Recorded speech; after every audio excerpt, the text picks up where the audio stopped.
All right. I'm ready to go if you are. I don't need a break. I should actually pee. Okay, go pee. Yeah.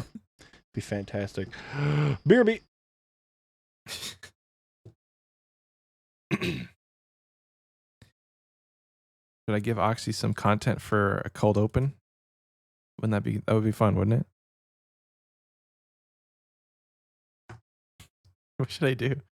I was thinking about like doing the whole elevator thing. My knees are not great. Beep.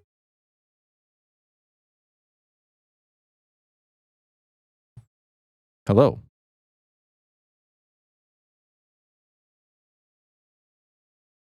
Could it be better? Hold on.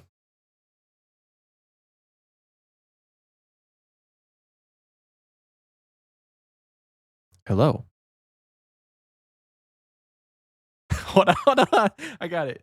Oxie, this is the one.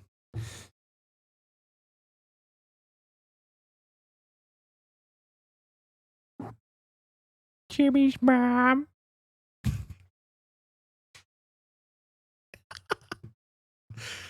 How did that look?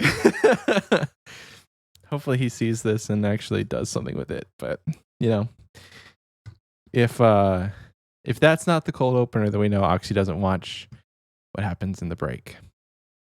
Because generally when you see the break, and this is the behind the scenes for editing, when I look at the break, it's like this whole long piece of timeline that doesn't have any like audio spikes.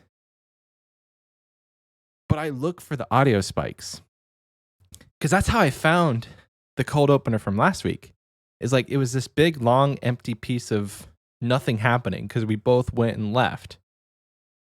And luckily, he left his camera on so that I could see him walking back. And then he sat down and he goes, "Ugh." And it was like this weird audio spike. I'm like, what happened there? So I always look and see when he came back, what he was doing. I don't know. I'm kind of nosy like that, but yeah, we'll see if he actually keeps watching.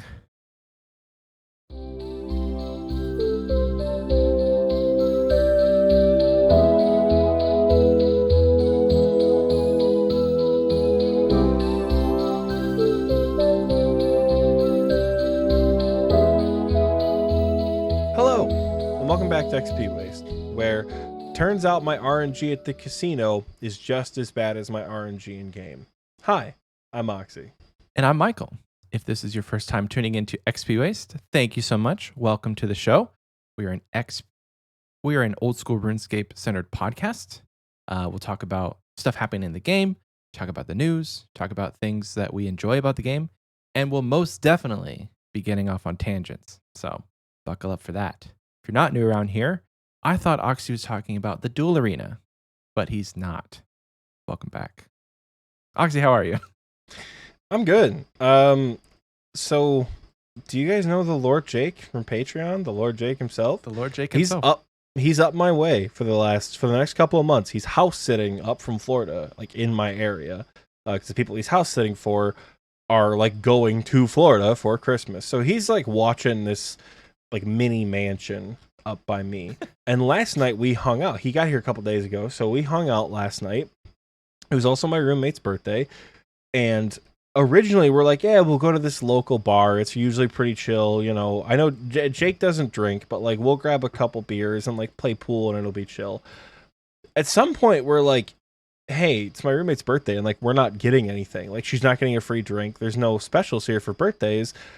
So we just said we're going to the casino randomly. Because where I'm at in Michigan, there's like a pretty big casino. It's massive. I've never been before. I've been up here for like 3 or 4 years, and I've never been. But I went last night, and I don't get the appeal. It's just an arcade without any tickets, which is good. It tells me gambling is not one of my vices. But like. Yeah. I don't know how to play any of the card games, and I just like the penny slots. Those are fun. But it was a good time. But I think I went in and I like took $40 out in cash because I'm like, this is fine. And I was up and down at various points. I think I got up to 70, I got up to 80, I got up to 60. And then like just kept playing games because that's fun, dog. I don't know. But you know, we're just hanging out with that. And then I left with 36 cents. So Oh no. cheering. Oh no. Not like 36 cents in my bank account. Like of the 40 that I brought in, I left with 36 cents. And I just didn't have the best RNG with the games. Jake, Jesus, he hit every machine perfectly. The man was on fire. But we had a lot of fun doing that. So exciting to have increased the size of my IRL friend group by 33%. Nice. All 3 of them were there last night. So all my IRL friends were in the same room together. Now it was awesome. That's great. That's what we did last night, and then we went to brunch today, which was fun. Ooh. I didn't get as mimosa drunk as I wanted to, but because we like actually ordered food, Okay. I got like this massive banana French toast thing. Ooh. It was like 30 pieces of French toast. It was so large and filling and sweet that like had I gone for more mimosa, I still would be like sick. Yeah. I didn't get sick, but it's just too much sugar, you know? I should have gotten the Eggs Benedict. It's the most average middle-class white people get excited about brunch thing ever. And as a middle-class white person, goddamn, was it really exciting. So it was a fun birthday brunch for my roommate. Love that. But in-game, which is what I'm sure most of you care about a little bit more, God... I'm sick of TOA. I'll do it in a sandwich. I'll do the negativity sandwich, just like I did for leagues. Yeah. For the top bun, the good bun, right? It's like a pretzel bun this week too, nice and toasted with a nice little sauce. I got a holy kit, 13 KC holy kit. It's looking pretty fly on my scythe. All of my elitist friends tell me that the Holy Scythe looks good until you get a Sanguine kit, and then you'll never use a Holy Scythe again, which is 100% true, because the Sanguine kit looks objectively better. Mm-hmm. But it's still cool to see the blue swing. You know, I've got my Holy kit mega spooned. So, and then if I ever do get a Sang kit, I've got the Holy kit for the Sang staff. So I'll have the owl instead of the bat. So that was exciting. Negativity meat, or whatever we call it. I'm so sick of the Tombs of a Masket. We've been up to 400s with the people I've been running with. Okay. And we're slowly creeping towards 450s. Oh. Which means we'll slowly creep towards quote unquote money 500s. And it's just such ball sweating content for what feels like so little reward. And don't get me wrong, it's more rewarding than Chambers, surely. And I think for me, not seeing purple chest sucks, but I think the problem that I'm facing is I am just genuinely not having as much fun. Like, the gap in TOA that I've noticed is like, you can either do it, if your only boss KC is Barrows, you can probably do TOA pretty well. Mm-hmm.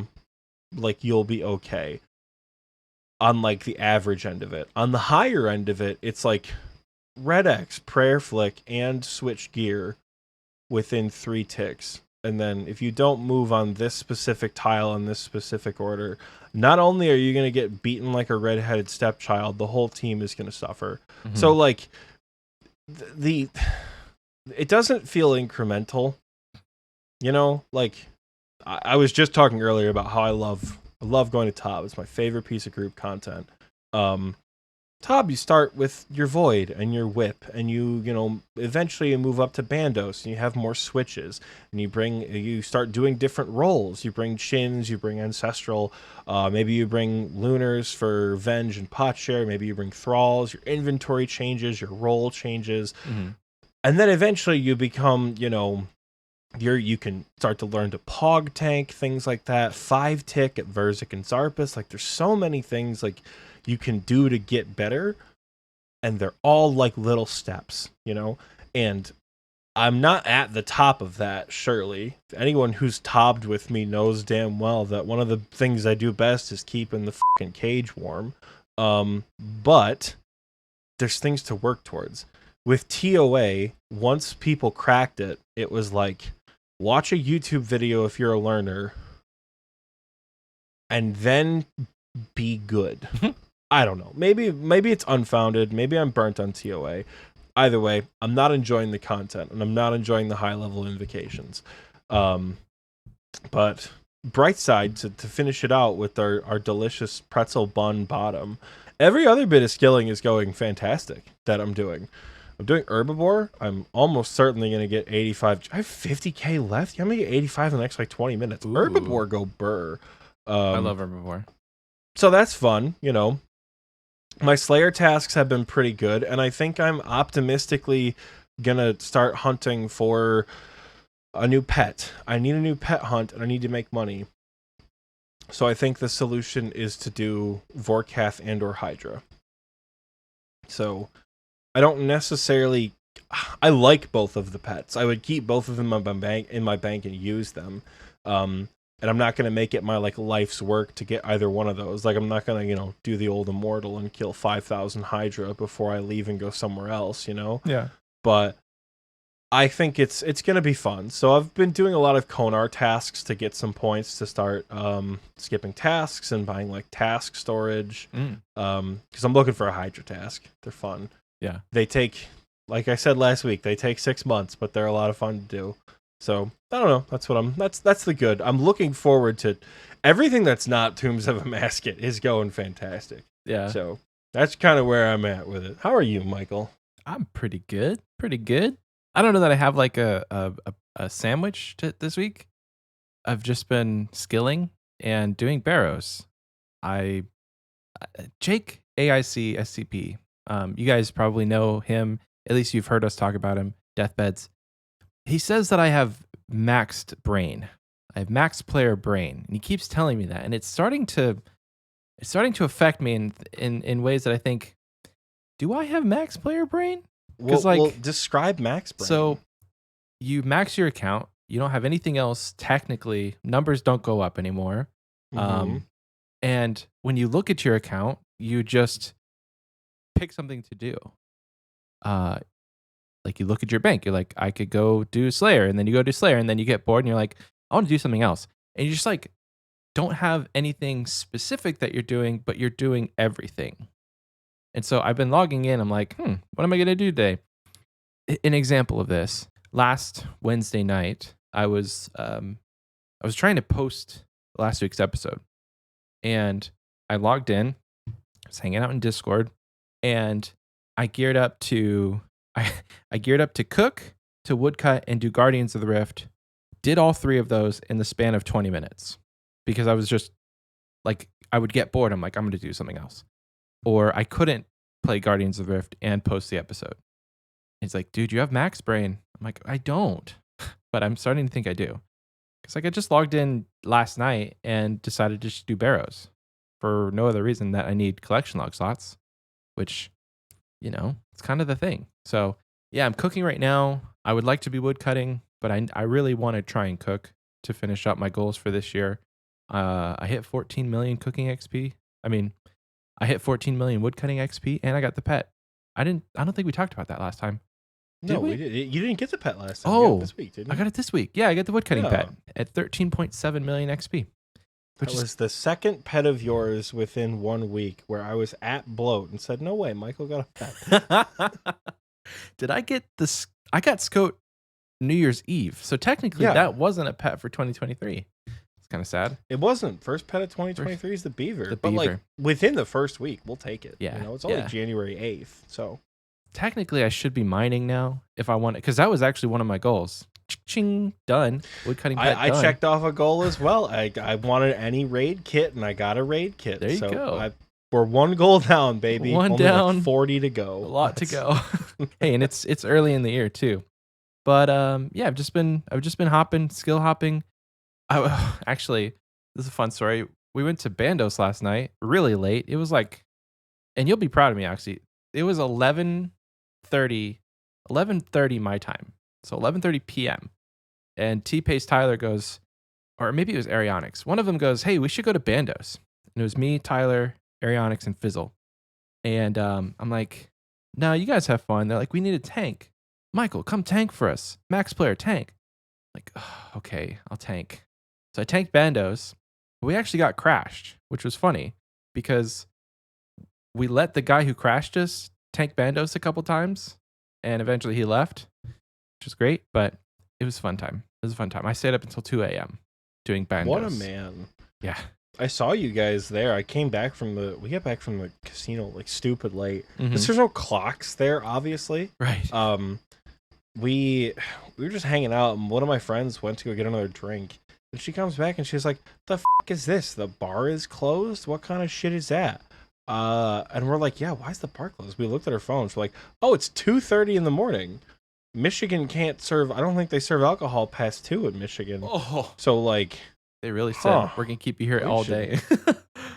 pretty much, we're like, we're gonna leave, and then we just walked around the casino, and then we cashed out and left. I didn't cash anything out. I still have my little ticket right here. I'm not gonna 36 cents on Hell my yeah. little ticket. So that's fun. That's exciting. You could frame it.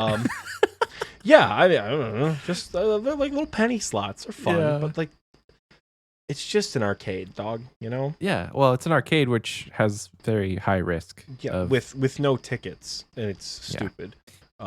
But no, I saw you guys doing Bandos last night. I almost hopped on the PC and was like, "Hey, yo, what's up?" But go to sleep. when I tell you, I promptly fell asleep because they kept going after you left. Because I didn't see you in the VC. They're Oh. still there. I Well, yeah, because I- Scotty promptly fell asleep. rolled up and started the tank for them, which was great because then they could keep on killing. I didn't see anything in Awesome Drops this morning, so I'm sure they didn't get anything. But it's kind of discouraging going to Bandos for like an hour or two and not getting anything from no one. Like the funny thing is, everybody who was there last night has 0 to nothing on their collection log for Bandos. So any drop would have been a pog drop for us. It would have been like, hey, collection log, hey, money. But Yeah. I didn't see anything. All I have mean, on my log that is is- Bandos boots. That is the way of God Wars Dungeon.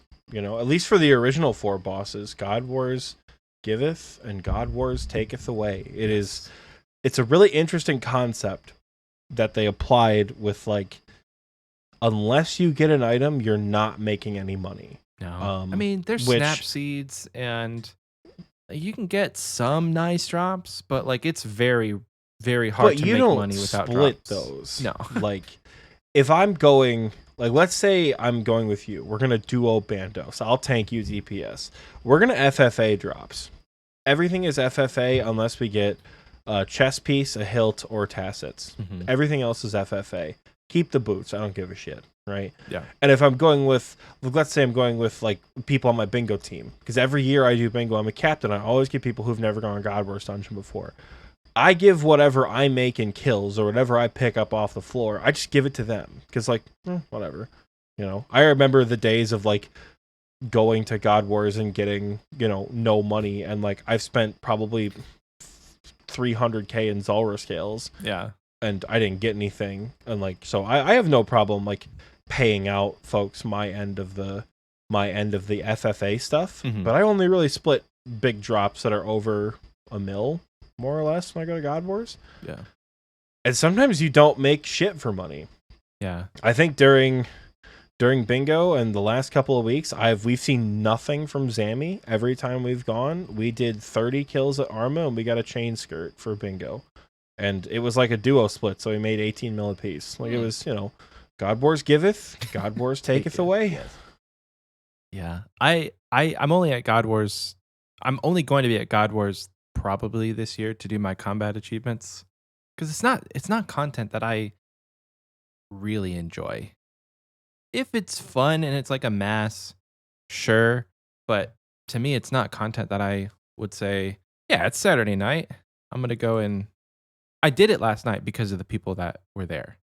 And but to go in like solo bandos, no thanks. Well, you also got to remember that the content is pretty old. Like we're good players, especially relative to like if we're looking at the time frame. Right? We had this conversation I think earlier this week where like if we took ourselves and our ability to play this game as average 2023 players, if we took this back to 2006, Zezimahu we'd be gods. We would be gods. Right?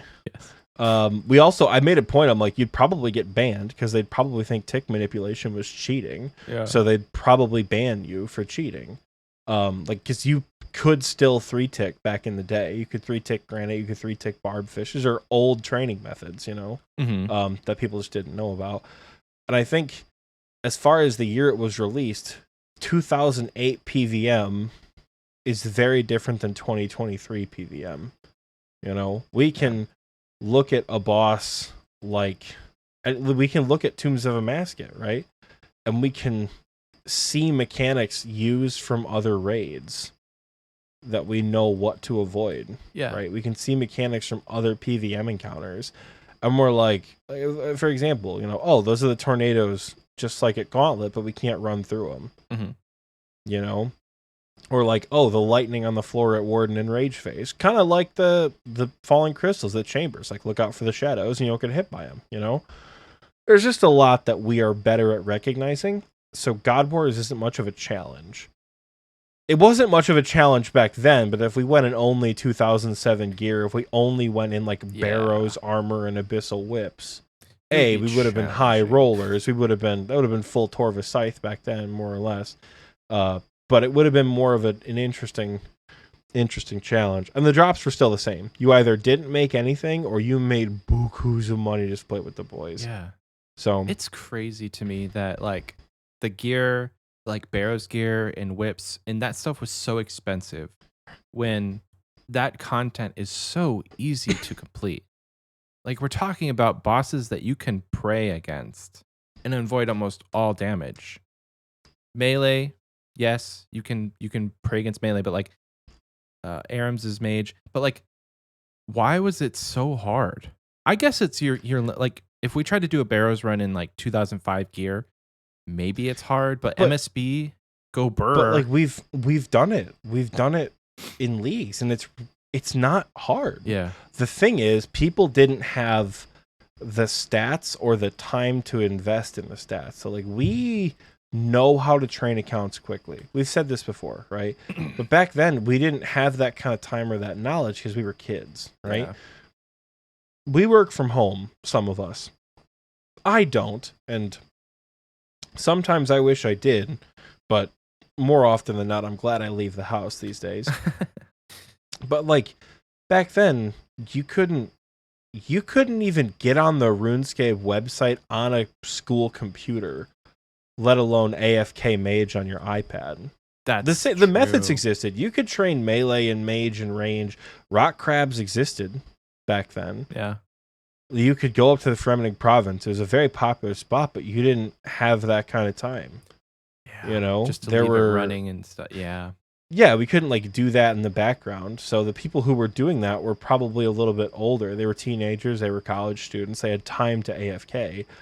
So there was just less of the items in the game. If we all went back, if they just like wiped the servers like they did, Barrows would still probably be the price it is very similar to now, because it's just, I don't know.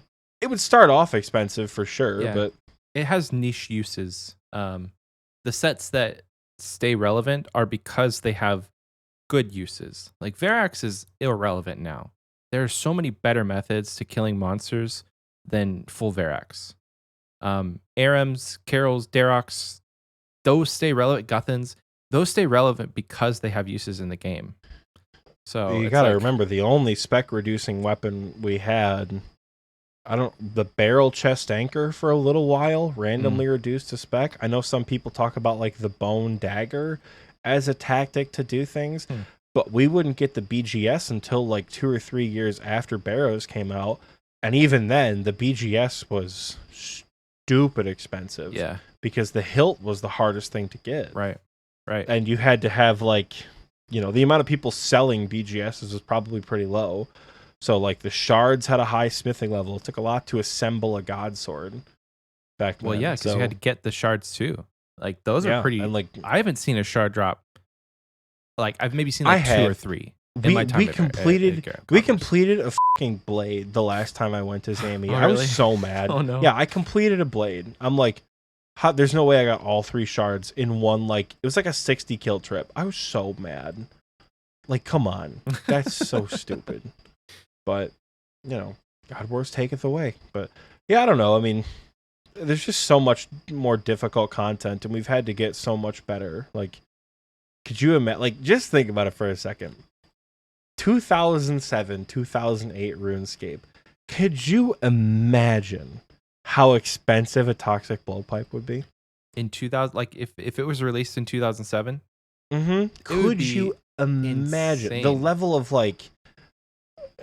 level of skill you would have needed to have back then to do Zulrah with the gear and, more importantly, the knowledge of back then? Because you're thinking about it would bosses, have been like comparable bosses that came out around that time was what? KQ, like KQ, Barrows.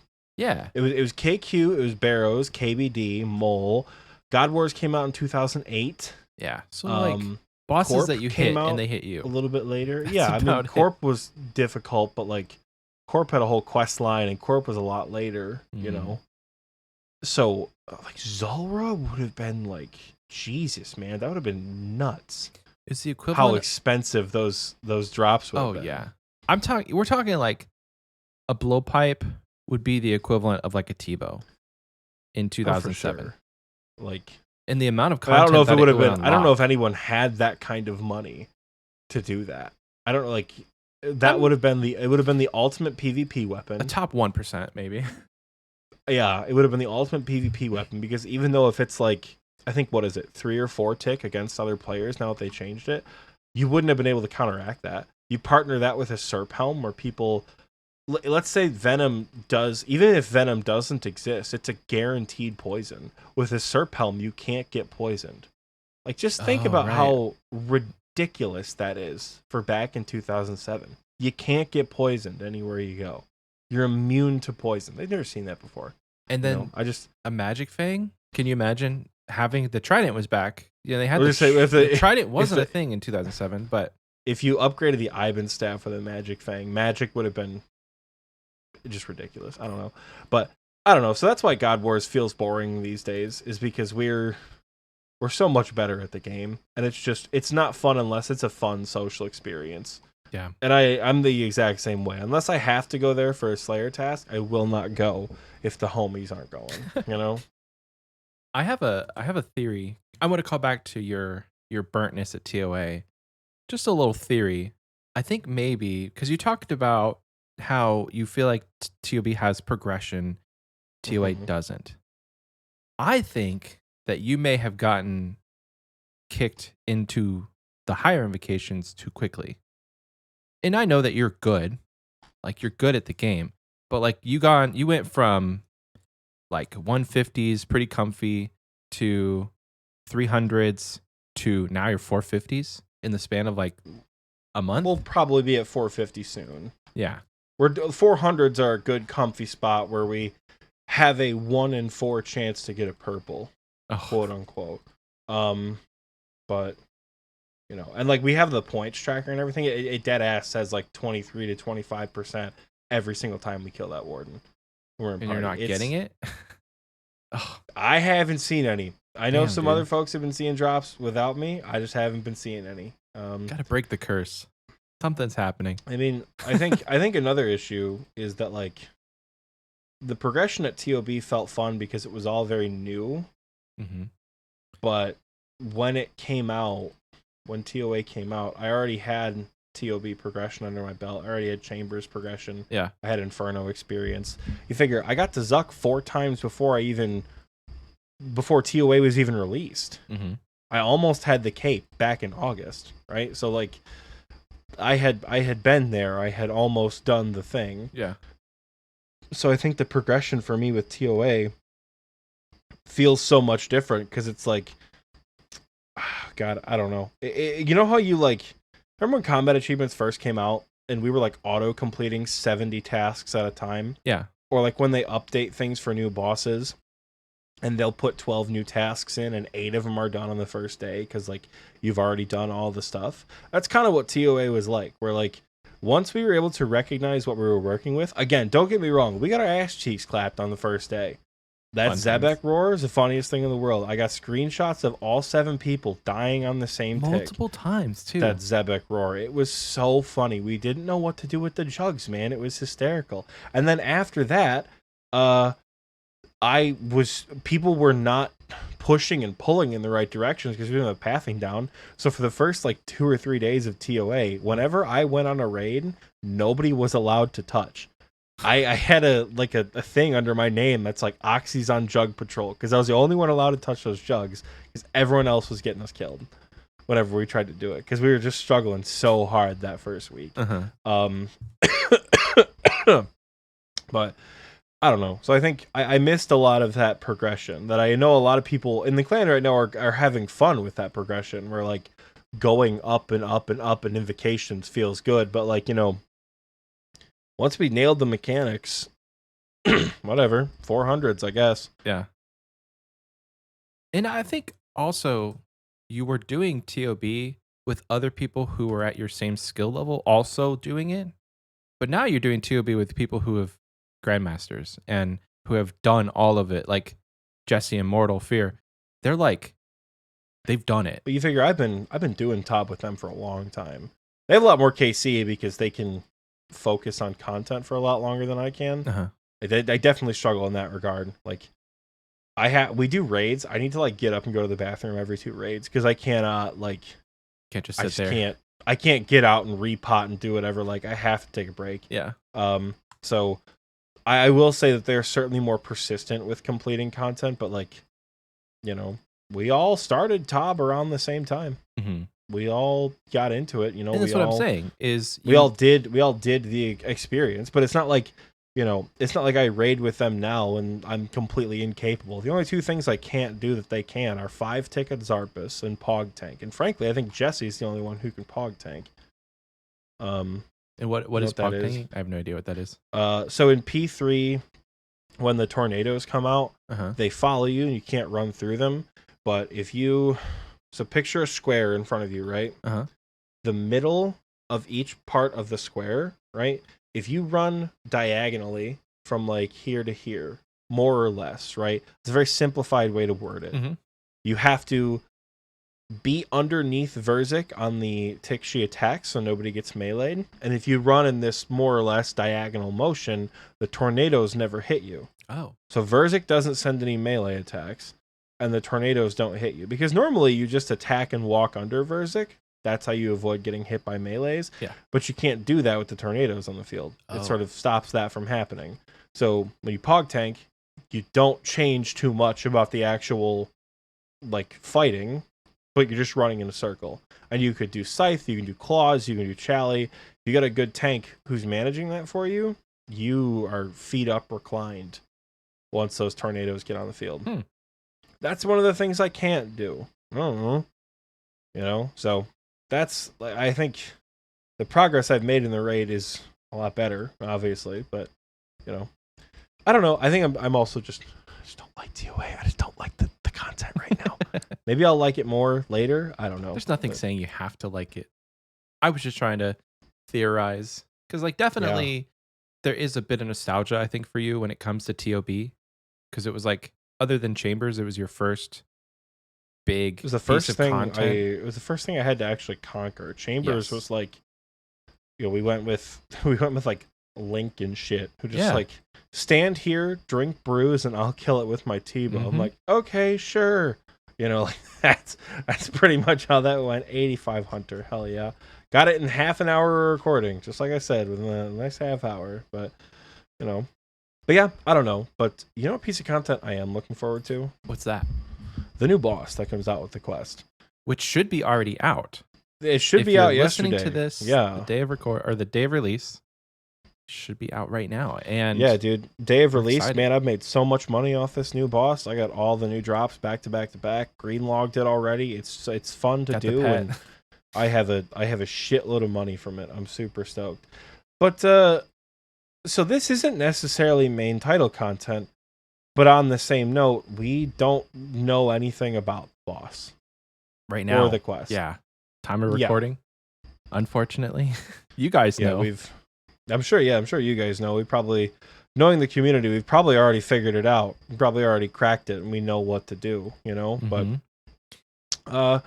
yeah, no, I'm excited for the new boss. I have a good and a bad. So, Michael, do you have any thoughts on the boss itself? Yeah, I'm sad. I'm slightly sad because I will have not been able to have done it until at least after my son goes to bed. So after 7 p.m. and then like you have to actually do the quest. And from my understanding, what it's a master quest or grand? It's not a grandmaster, is it? Master quest. Yeah. Okay, so it's a master quest.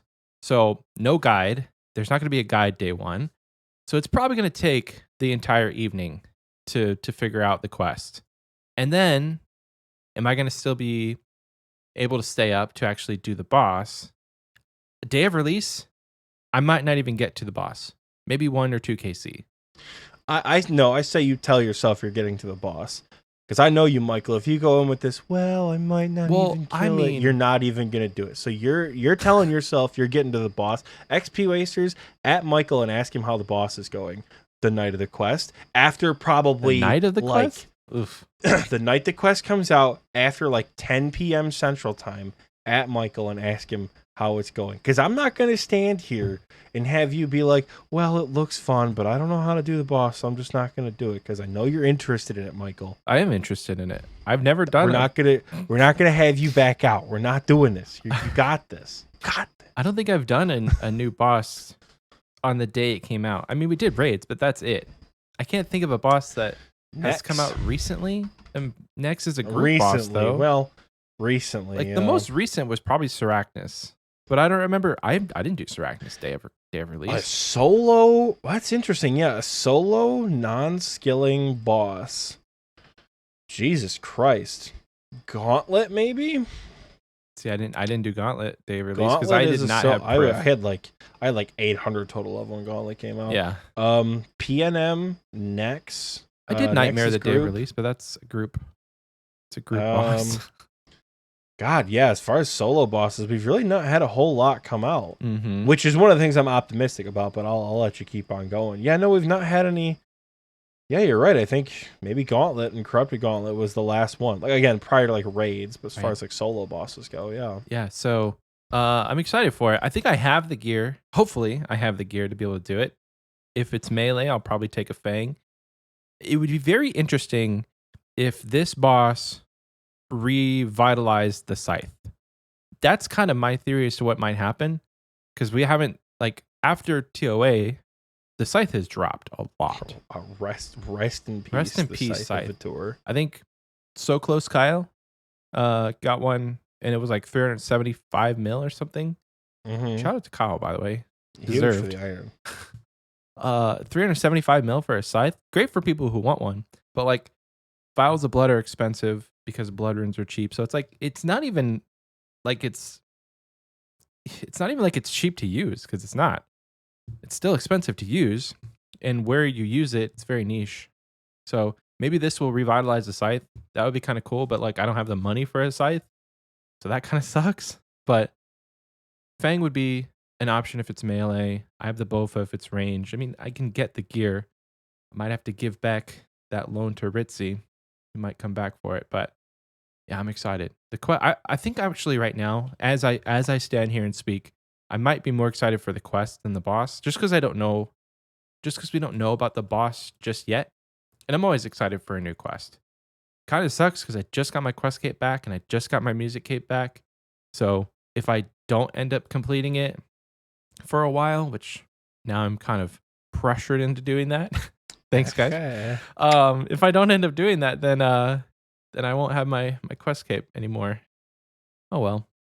Thoughts though, we know nothing. That's the sucky part. Yeah. Like, we know it's gonna drop a ranged weapon. If we know Jagex, they usually drop the thing that's good to kill it. So it might be that because what is this new range? It's like it's something that it will like spread attacks, right? It's like a chin, but for range, but for like a ranged weapon. So, again, knowing Jagex, they usually drop the thing that makes knowing Jagex, it's usually the thing that it drops is the best way to kill it. So we should probably buy some Mhm. chins tonight. I don't know. Because that might be the best way to kill it without that new bow. Who knows? I've got some chins. Yeah, Who I might knows? dump some money into black chins real quick just to see. But yeah. Do you have any thoughts? I mean, I know it's a phantom, so like salve is probably gonna go burr. I would say that. Let's probably prepare some salves. Maybe I don't know, but if it's a ranged weapon, salvii obviously is gonna be the move. But I don't know. I'm looking at all this stuff. There's like all the stuff that's coming out with the boss. It's like Phantom Essence is Ancient Essence, Bloodletter Shards and Bow is the Venator Shards and Bow. I don't know if those are changes or what. Soulblight Icon and Scepter is on the Ancient Icon and Scepter. I don't know what that means. The Magister's Brew is the Forgotten Brew. I don't know. The Scepter is an upgrade to the Ancient Staff that kind of puts the Ancient Staff in between like just a normal Ancient Staff and a Kodai. As far as magic. Yeah, it's gonna have a magic damage boost, which is gonna be nice. Like I guess we'll go with the bad first, I suppose. And not even bad, just more so pessimistic, right? Jagex it's been doing this really cool thing lately with a lot of their releases where they're adding things to upgrade existing content in order to avoid power creep. Hence the beauty of the horizontal progression of old school RuneScape, right? We'll look at the Elidness Ward, for example. Attach it to an arcane spirit shield, you get defense bonuses, you get magic damage, whole thing goes burr. It's actually pretty nice. It tanks. Right? Yeah. We'll look at the boots from Cerberus. Right? Eternals, pretty middle of the line. Not a whole lot of people get them. It doesn't have a lot of use because they don't have magic damage. You know, Primordials are the most expensive because Dragon Boots get shit out by Spiritual Warriors, and Pegasians are in the toilet. You know, the Pegasian Crystal, rather, is in the toilet. Yeah. My concern with particularly the Imbued Heart upgrade, right? A lot of people are talking about how it might be really good because it turns the Imbued Heart into like a Divine Potion effect, which is awesome. But I think it's going to negatively impact the profit of the boss because there's no way that this drop is more difficult to get than an Imbued Heart. That's true. There's no way the Imbued Heart upgrade is more difficult to get than an Imbued Heart. This has to be a usable item. It has to be... I don't know how they're going to get this to function. Again, the pessimist in me thinks this is going to become an arcane prayer scroll unless it's taken out of the GE, because eventually you're going to get a lot of max players, you know, end game, all the money in the world. They don't need it. They have an Imbued Heart. They have the upgraded Imbued Heart. Now this is just gravy. So I feel like the price of this upgrade is going to be really high day one, and then it's just slowly or quickly going to go right into the shitter, just like the Elidness Ward, just like the Pegasian Crystal. Right? The other things I think are going to counterbalance that. An upgrade to the Ancient Staff, depending on how good it makes the Ancient Staff, this upgrade could be priced competitively with like a Magic Fang or a Trident of the Swamp. It could be a couple mil, and that's going to be pretty cool, you know, especially if it's a master level repeatable quest boss. I don't know. I always have my concerns with things like this because we obviously don't know the drop rates.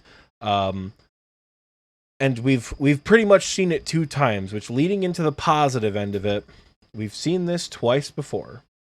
The King and the Queen, the Dragon and the Snake, the 2 formerly the best money makers in the game. But you know, the bots and the gold farmers have massacred our dear snake, unfortunately. And while Vorkath remains good, who knows, right? But we've seen this twice before where we have a boss like Zulrah, right? Where we look at the current drop table. The original drop table of Zulrah was off the charts. It was insane. But once people got better, they're like, okay, this is not okay. We nerf the drop table. Most of the time you kill Zulrah, if you get a 200k drop, you're cheering. But most of the time you range probably between like 40 and 90k for a kill. Yeah. Not too bad. But the uniques are really common. 1 in 128 for any unique drop. It's a couple of mil guaranteed, right? It's nice, you know? The other side of this yin and yang is the drop rates for the skeletal visage is like 1 in 3,000. It's god awful. I don't even know any. And the skeletal visage is expensive Yeah. because of its rarity, but the drop rate is so bad that nobody wants to hunt for that. People get skeletal visages passively because the Vorkath pet is cool as shit. But you really got to be committed to Green Log and Vorkath if you want to go for the Visi or the tail or the jar or like whatever. Not the tail, the necklace. Mhm. I'm thinking a Hydra tail you attach to it. The Dragon Bone necklace. Like these drops are super rare. It's counterbalanced by holy shit, Vorkath just drops a lot of money. Yeah. You know? Yeah. So I feel like to get into the optimistic end of it, as a community, we win either way. Because we get a new solo boss. I'm really hoping this is a new Vorkath and a new Zulrah. One of the two. Right? I hope it's fun to kill. I'm optimistic that it's going to be. Right? I hope it doesn't feel like a slog. I guess for me that's a big piece of it. As long as it doesn't feel like miserable to do, I'm excited. You know? Kills I'm hoping are quick. 2 to 4 minutes, I think is fair. That's like an average, you know, without like max gear. I would imagine that's probably like an average kill time. That would be cool. So it's not super long. If the drops are mid, I hope the rewards are a couple of mil and more frequent. If the drops are crazy, maybe the Imbued Heart upgrade is a 1 in 1k, but we make 250k a kill. Yeah. Who knows? Right?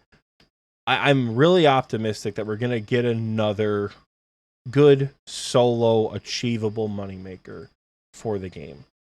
I am really worried that this Imbued Heart upgrade is going to be in the bin on day one. Because, well, not day one, but like very quickly it's going to be in the bin because it's not going to be part of the tax removal. And I don't think the heart upgrade makes it tradable. So I think the price of the Imbued Heart is going to go up a lot. Yeah. If I were a betting man, I would bet within the next couple of months the Imbued Heart goes up a lot. But the price of the upgrade does an Elidnus ward and just sort of tanks, you know what I'm saying? I know what you're saying. It's hard because like you can't really have both. I don't know of any situation in the game where there's like two, I guess they call them tertiary drops maybe. Like there's two independent drops that you combine that make a really expensive item where both items are expensive. You have your Torva. Well, yeah, okay. Prove me wrong. So, but you bring like that's one example. More cheap, right? And the reason the Bandos pieces hold their value because of how expensive it is to break down. Like if Bandos was 5 mil when Next came out, Bandos wouldn't have gone up in price. Yeah. Bandos is going to hold that 20 to 28 mil value forever because that's how much the pieces are selling for. Yeah. Right? But that's it. That's the only example I could think of. And you're right. You can't have two independent pieces, you know? Yeah. Well, when one's more common than the other, when one's way more common, that's why we see Pegasians versus Ranger Boots. Because like there's not as many Ranger Boots coming into the game as there are Pegasians coming into the game. And it's just like it has to balance out to where one is going to be way cheaper than the other so that the price of the item isn't overinflated. Now, Imbued Hearts are pretty rare. I have one and I've killed 200 superiors. Arguably, that's actually pretty spooned because I just looked it up. The best rate you can get is like 1 in 300 something. And that's from a Hydra superior, which no one does Hydra superiors. No one kills them. So like Smoke Devil superiors are probably your best bet when it comes to the lower drop rate. I think Abyssal Demon drop like superiors are probably more accessible. But in the end of the day, there's not a lot of Imbued Hearts coming into the game. The price is really only fluctuated because of its use, not because of its rarity. It's more expensive now because there's an opportunity to upgrade it. But like there was a point in time where the Imbued Heart was like almost below 20 mil. And that's just because there wasn't enough content in the game to support having that item. Yeah, I mean, you gotta remember.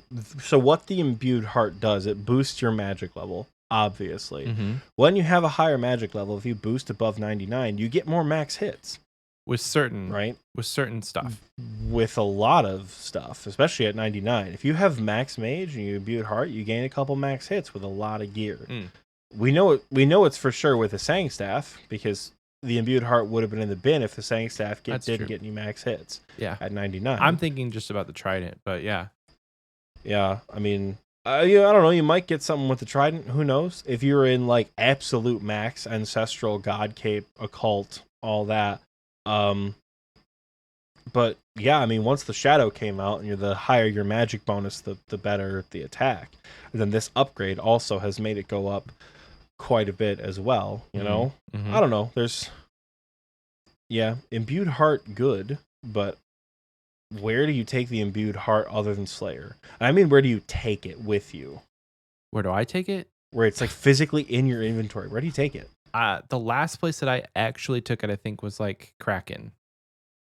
But that's because you don't gain any max hits when you have an imbued heart in your doing barrage tasks. That's kind of where my point was. It's like when you're doing barrage tasks, bursting tasks, you don't gain anything from having an imbued heart. If they made that change, that thing would skyrocket, because that would be probably the most useful item for Magic when it comes to. Yeah, I do. But you can't. You don't need it. So for where I use it, probably Kraken. Anywhere you need magic defense sometimes, like where your magic level affects your defense. Is that a thing? I think that's a thing. Yeah, the higher your magic level, the better your magic defense. That's why you also pray augury if you're being attacked in the wilderness. Yeah, true. But I mean, I take it to Kraken, Zulrah. I think you take it to Fizani's. I think if you're going for multiple kills. And then I do take it with me to Slayer, but it's just sort of force of habit. You can't take it to Thermi. Trillo in the recording booth chat is correct. You can't take it to Thermi. I melee Thermi. Yeah. But you can, because if you do the method that like hemorrhages blood runes and prayer pots, you can do the other one. I just slap the dog shit out of it and do one kill at a time, but that's just me. But yeah, I mean, I don't know. I'm very excited for the new boss. Don't make it seem like I'm not looking forward to it. I am. I get to learn new content. It's all solo. It's going to have combat achievements. It's going to be fun. I'm hoping it makes good money. Yeah. Is the thing. Yeah. I'm hoping for Vorkath Zulrah money as opposed to Sarachnis money. Nothing wrong with Sarachnis money. I'm not looking for Sarachnis money. I'm looking for Hydra money. But the fact that it's behind a master level quest makes me think it will. It's going to take some time and it's unfortunate to say it like this, but it's going to take some time for people who make bots to figure it out and to like really get in there and grind it out with sending bots there. But hopefully the quest and the requirements and the mechanics are such that it makes it difficult for people to bot it, and that we can actually have something that is consistent money, that's grindable, that's repeatable. And I don't know. Like back in the day, I don't think anybody really thought, oh, new Dragon Slayer 2, we're gonna have a new moneymaker. Like it just so happened that Vorkath became one of the most well-loved, consistent moneymakers in this game. But you're right. Like going back to what you're saying about the drops, it's got to be a balance. You know, you can't have super common uniques and be like 200, 300k potentially per kill. Oh, don't get me wrong. You can. But Jagex is going to change it. Yeah. The price of Jagex is either going to change it, or they're going to make the quest and or the boss so ridiculously difficult, whether it's the requirement or the mechanics of the boss itself are just like bop, bop, bop really hard. Because again, we have the new Zulrah replacement. Vorkath broke up with Zulrah and started dating Hydra. That's true. Not a hard boss. Hydra is not a difficult boss. No. Everyone says you count to 3, it's brain dead content, quote unquote. Yeah. Last Hydra task I did, I made 87 mil. Oh, wow. So I'm not complaining about that, but it's 95 Slayer, and that takes literal years for people to achieve. Yes. And you have to do it on a task. Like you can't just go repeatedly. Yeah, it's an stay there all day. Yeah. But so like that is the barrier for Hydra. So as much as I would love them to have common uniques and really good drops, I just know it's not realistic, at least not long term. They might make a mistake like they did with Zulrah when it first came out. And they had uniques that were stupid expensive and like here's 100 runite ore. I don't know what it was. It was like it went from like 10 rune ore to 2 or something like that. The magic logs went down. People were making shitloads of money when Zulrah first came out. So mad that like because I was playing when Zulrah came out. So mad that I didn't have the skill. Like if I had the skills I have now, probably could figure it out, make some money. But yeah, Jagex, I think they've learned. I don't know. I think they do too. That's why I'm. The last piece of content that really screwed up on was Konar. I don't know if you were playing when Konar first came out, but like brimstone keys didn't exist. If you got a brimstone key, it was just 2.5 mil worth of brews or 2.5 mil worth of like snapdragons. I did when Konar came out because I'm like, it was a Theoatrix video where I learned about the Dragon Hunter Lance because like it all came out at the same time. I had like maybe 65 Slayers, but I had the combat level to do it. So I did exclusively Konar for like 100 or so tasks. Oh, nice. Because it was so exciting. Yeah. When we got those brimstone keys, we were eaten because that chest was so good when it first came out. It was such good money. Yeah. So Jagex has been known, like if we look back, we've got Zulrah, we've got the brimstone chest, we've got Nex that was just dropping ridiculous drops when it first came out. People were making more money picking up other people's drops than they were killing the boss itself. Like Nex was ridiculous on the first day. It was cracked. Yep.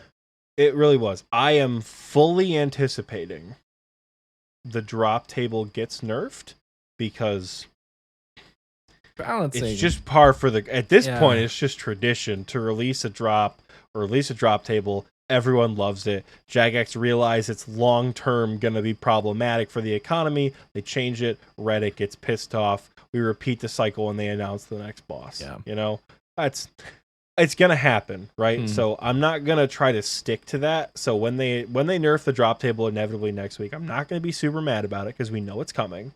Expectations are XP set. wasters. We've got our expectations. The drop table's getting nerfed in the next week or two. Just understand that. Know that. But I don't know, man. I'm optimistic. We're gonna get it's a new Vorkath and Zulrah. We do a quest. We don't need a Slayer task. We don't need a group of people to do it. I don't think it's gonna be Phazani's Nightmare level difficult. Oh, I hope not. Anyways, because that's the only other piece of solo content that's is like hard. Yeah, slap you around if you don't know how to do it. Is PNM. Yeah, like you mentioned, like not having hard content that's not. They could have hard content that's also rewarding with great drops. They missed the bar with Phazani's. There's no reason that boss takes 15 minutes to kill and you get like a noted bass. See, that's the problem. No reason. It doesn't take 15 minutes if you can do it really well. The average drop player rate's still not great. Do it really well though. Like you're going to be getting between 10 and 15 minute kills for bass. It's insane. But the people who are grinding Phazani's Nightmare are not the average player. That's the thing. The people who are like, I'm going to get the pet, I'm going to green log. A lot of people will kill Phazani's 100 or 200 times so they can get the teleport. Yeah. I want to get the teleport and I want to get the egg so I can make my nightmare pet look even uglier. But like, hey, it's an untradeable flex, so you know I'm all about that. Yeah. But I mean, they can go down. I think the Grandmaster time is like sub 7 minutes. Mm-hmm. What is that time? Let's look right now. Boss, Phazani's Nightmare. It's really low. Let's see. Tasks. Phazani's Nightmare speedrunner is under 7 minutes and 30 seconds. So it's possible, you know. The best of the best can go pretty quick. Yeah. Yeah. But that's sweaty. The average I guess the average player is not who's grinding PNM. The average player is grinding Zulrah. And Zulrah is reflective of that, where the average PB is probably somewhere between 2 and 2.5 minutes. But the absolute best of the best have 48-second PBs. Right. The absolute best of the best can do the 1-tick 8-way. And every phase Zulrah has, they're just dunking on it, right? Especially with the Shadow nowadays. Oof. So I'm hoping this is...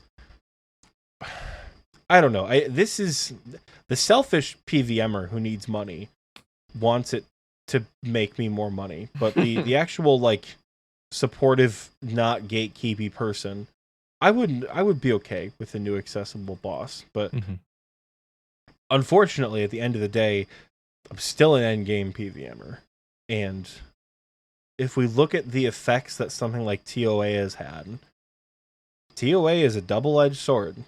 You know, Slay Oxys earlier in the chat has been talking. He actually asked us to talk about this before we get started, because Michael and I definitely had a plan for this episode. We definitely didn't ask the recording booth chat to help us out at all on a topic. Yeah, wink, wink. And Shane said, like, oh, talk about how new content has like benefited and also negatively affected the economy. TOA,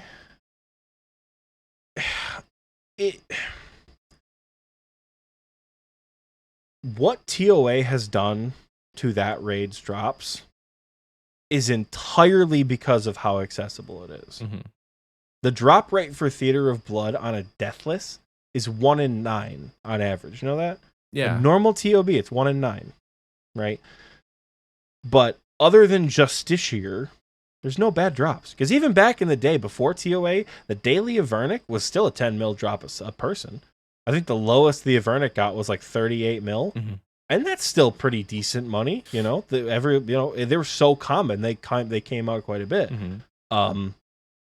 But TOA is so good for introducing people to PVM. TOA blows Chambers out of the water when it comes to a first raid. Chambers is now the little middle child that nobody remembers, because you've got the youngest sibling with TOA that everyone can get along with. You've got the oldest sibling with Tob that like actually has a little bit of a skill curve and an unforgiving set of mechanics. And then you have Chambers, which is like, hi, you know, I don't know. TOA is really good for learning PVM. TOA is really good to like inspire people to do better. Like, I'm in voice chats all the time with people who are going from 150s to 170s to 200s to 250s, things like that. Like, you know, people get excited when they get their first Deathless 150 solo. Like, it's really fun to watch. It has absolutely eviscerated the price of the uniques. Now, I like Shane. Shane was on my bingo team. I think I've got him on my friends list. I don't know if he's still logged in or not. I love Shane. He's not an endgame player. I don't think. Am I correct? Is Shane still here? I don't think he is. He left the recording booth chat. He doesn't have Tob KC. He doesn't do PNM. He doesn't do Inferno. He's not an endgame player. Shane got back-to-back shadows. This man went from like the most, I don't want to say the most mid-game gear, but like, you know, he's like doing raid content. Again, he was on my team. I did a lot of raids with him. We did like DKs and things like that too.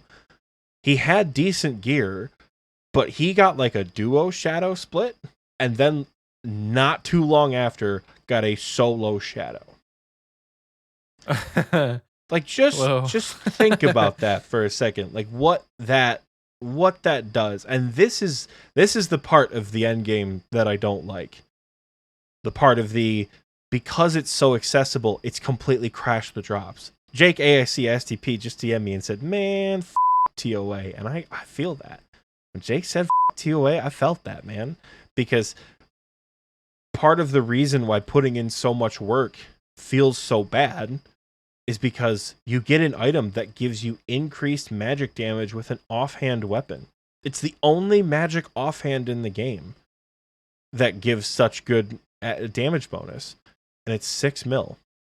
You get a ring that doubles your spec speed, so you can claw spec, DDS spec, BGS, Warhammer. That's functional pretty much everywhere, 6 mil. Missouri, which adds like 4 max hits on task. You know that? Missouri on task in the Inferno with a T-bow, it's like 4 or 5 max hits. It's my goodness. The whole set is cheaper than a single piece of Torva. Really? Yup. The whole set is cheaper than a single piece of Torva. I'm pretty sure. Might have to fact check myself on that one with GE prices. But if I'm wrong, I'm not that wrong. I'm not too far off. Right? the accessibility of content, while really good for getting players involved in content, sometimes has negative impacts on the unique drops. It is an objective truth. I apologize for sounding gatekeepy. I don't want you guys to stop doing endgame content because people enjoy it. Don't let me try to ruin this for you. That's not the point. I will also say you will eventually get to this point. If you keep PVMing, all of you out there who are getting into TOA, wanting to do TOB by the end of the year, I've had people, talk to me while playing Arc and things like that, where they're like, next bingo, we're going to theater. They don't have any TOB KC, but they're going for next bingo. That's their goal. Keep doing that. Keep improving. You will get to a point where you'll be like, man, this money isn't worth my time anymore. And that's shitty. It's shitty to feel that way. Barrows is not worth my time anymore financially. Barrows is one of my favorite pieces of content in the whole game. I love Barrows. It's a loss sometimes for me to do Barrows with what I bring. Yeah. So that is just a concern I have, and it is a negative but objective truth. Accessibility leads to lower payout. And I don't know. Do you feel that accessibility and lower payout are a benefit or a hindrance long term? Give me your thoughts on it. Because you're on a different side of the aisle, right? Same aisle, but you're on a different end of it. Of like, more accessible PVM, the better. Because like this shit go burr, especially if I can make a little money, right? So I'm interested to see what you got to say. I think that like the only reason that you play RuneScape shouldn't be just to make money. It's a counterpoint to my point would be like it helps you play the game, but it's not the only point, And for a lot of people, they kind of lose sight of that. With killing a boss, at the end of the day, this is a video game, and making the money from the boss shouldn't be the only end goal. It should be to try and improve your skill, to have fun. End of the day, you're making money. It depends on the way you look at it. So like if this boss is genuinely fun and interesting, whether or not it has money attached to it, I don't know that I would care. Because like Barrows is not great money, but I enjoy doing it. There's not a lot of profit in it unless you get the big boy pieces. But yeah, I don't know. Like accessibility is great. At the end of the day, accessibility is great. When it comes to content that they're putting in the game, sure, it could have money attached to it. But if it doesn't, unfortunately, with the way that a lot of the people in this community operate, it's probably going to be considered dead content. If it's too easy, if it's not interesting enough, Sarachnis could be great. A lot of people, like every world could be packed when killing Sarachnis, but like it doesn't feel interesting. It's kind of boring when you're killing Sarachnis. And like the money's okay. It's definitely a mid-game boss. But like things like Mole, very boring. I don't know. So I'm gonna call you out. I'm gonna do what I do in therapy. I'm gonna call out a dissonance we have here, right? On the one hand, it shouldn't be about making money. It should be about improving your skill. It should be about having fun, doing enjoyable content. Right? Money should never be the main focus. Then why aren't people at Sarachnis? It's a fun boss. Why aren't people at Barrows? It's a fun boss, right? The issue, and this is true for everything. This is true for hard mode, expert mode, Inferno. This is true for everything. Once you master it, where's the fun? If the you fun don't is have the journey, I think. The fun is the journey, but by that logic, the journey ends. Yeah. And journey's end sucks ass, because then you get to a point where you've mastered the Inferno. What's next? Right? You've got a couple of, they're like, this goes back to setting goals, right? Yeah. This is a callback to last episode where we talk about what are some things that you want to achieve going forward once you have mastered every piece of content. We're going to bring him up again. The Tiz Kyle Jesse, right? We've asked him. We're like, dog, you got a Zuck helm, you got a Max cape, you've beaten the game. What's next? He likes speed runs. His goal is to do various speed runs. He doesn't need any. He's got all the GM speed run times.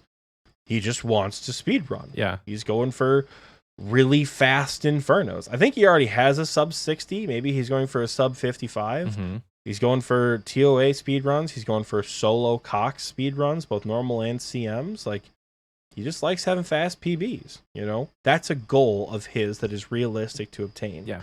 So I guess that is the challenge of, like, what do you do when the journey ends? And I think that's where money comes into it. Yeah.